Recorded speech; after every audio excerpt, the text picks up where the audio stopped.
Following in the footsteps of Motorola, Fujitsu, Apple, and others, Samsung last week released the Galaxy S5 with a fingerprint sensor embedded in the home button. Despite being one of the premium phone's flagship features, Samsung's implementation of fingerprint authentication leaves much to be desired.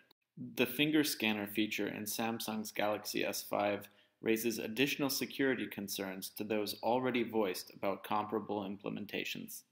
This video shows how a wood glue spoof made from a mold from last October's spoofing attempts of Apple's Touch ID is reused to bypass the Galaxy S5's fingerprint lock without any additional effort whatsoever.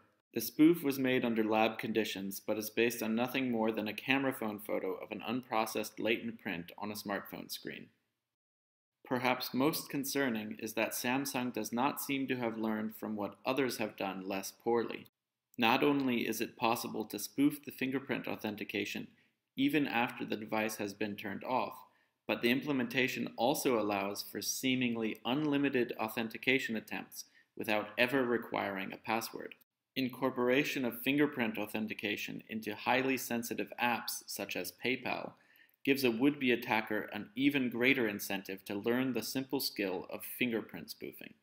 Once he has allowed the phone to connect to the internet, the attacker in this video is able to use PayPal's new app to perform any task he wishes, including making purchases and unsolicited money transfers from the victim's PayPal account. He takes advantage of the fact that he has allowed multiple attempts to make a successful swipe with his spoof and proceeds to wire money to himself from the victim's debit account.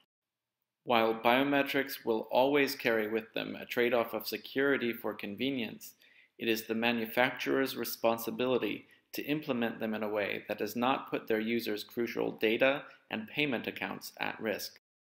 A link to further information, including a step-by-step explanation of how the fake fingerprint was created, is found in the notes.